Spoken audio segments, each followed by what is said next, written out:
Hi, I'm Kim. You're watching Kim Wilson TV. My channel is dedicated to helping victims of narcissistic abuse get free and stay free. Thank you guys so much for all the wonderful comments. And, there's always such a great mix of comments, people at varying stages of awareness, people at varying stages of recovery, people putting together exit strategies and exercising them. So there is always this wonderful, diverse wealth of comments at the channel that we all share here. Now, one thing that I continue to see is a sense of hopelessness, a sense of desperation, a belief that your life has been ruined beyond repair. And I want to talk about that today. I think one of our absolute best defenses against these monsters is the fact that we understand them much better than they understand themselves.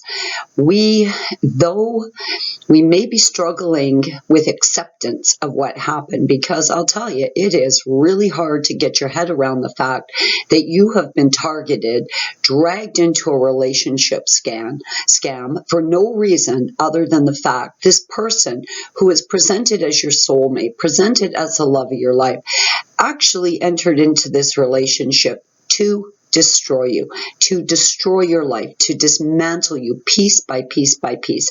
It is a very difficult thing to really internalize and come to terms with.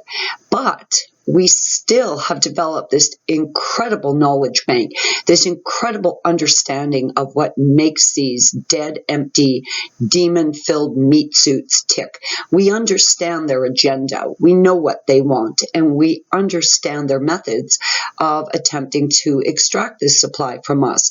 Now, when you look out over the collective here at the channel, what you're going to see is almost 7,000 extremely unique individuals. That's not what we're dealing with. We're dealing basically with one person, whether it's male or female, whether it's young or old, whether it's Sagittarius or Cancer. I mean, basically, they're all the exact same. Rich or poor, it doesn't matter what country you're in. Their MO is clearly defined. We can see it. And this understanding that hive mind that they all share is the way to beat them at their own game. There is nothing interesting, unique, or special about them. They are absolute garden variety narcissists, cluster Bs, borderline personality disorder, the psychopaths, the sociopaths, and my God, they are all reading off the same script. And that is what truly empowers us when dealing with these monsters. The script is clear, and they lack imagination, they lack creativity, they are never breaking away from the script. They're going to read from that script no matter what country you're in, no matter where you're from, what your economic situation is, what their educational background is. They are reading from the same script. Knowing first and foremost that every word out of their mouths is a lie, is an attempt to manipulate you and further perpetuate the mind control, is really one of the first steps to freedom, in my opinion, because I had been hanging on to the hope that possibly his apologies were sincere, that possibly he was trying to change. Once I realized that every single word out of that piece of shit's mouth was a lie, I felt better protected and felt like I had the defenses to, not buy into the bullshit. Had been so trapped in this vicious cycle of trying to be better, trying to do more. I'd really come to believe that I was the problem. Once I absolutely accepted the fact that Trevor is one seriously, desperately sick fuck, and there was nothing I could do to help him. He was never getting better. He was never changing. He was locked on for life in a vicious cycle of trapping, abusing, losing, trapping, abusing, losing. I felt absolutely free from any obligation he had implanted on me that I was somehow responsible for his well-being and his, success in life. Though I didn't really understand narcissism or any of the cluster Bs, I did, however, have an extremely strong sense that he was, first of all, hurting me intentionally. He wanted the pain he was causing me to be known to me. Like he did want me to know that he had this sort of power over me, this ability to hurt and manipulate me. Once I realized, of course, that he was intentionally hurting and manipulating me to get a specific reaction, well, he didn't get those reactions anymore.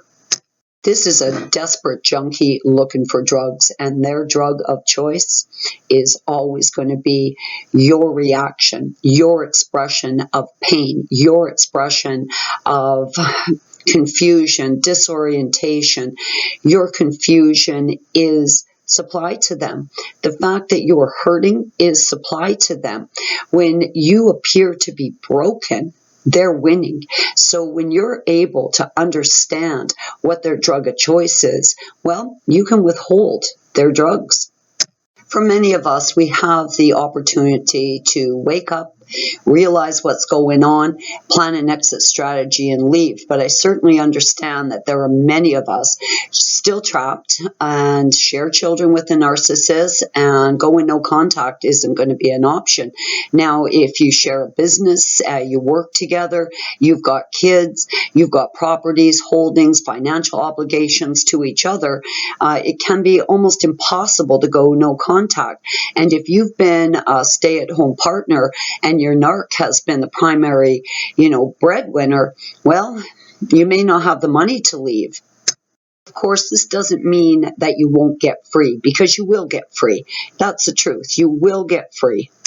The narcissist bag of tricks is pretty clear, and if you turn those on them, you will get the upper hand, and the time that you spend stuck with them can be a lot less horrifying.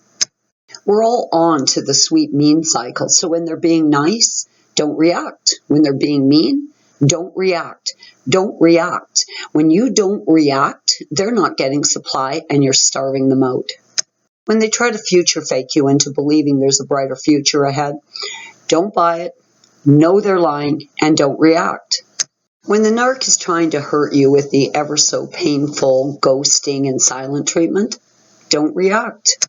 Becoming non-reactive and pretending that you don't notice these shifts in their behavior is absolute revenge on the narcissist. They need your reaction. They need a reaction of pain, suffering, and misery for them to get supply.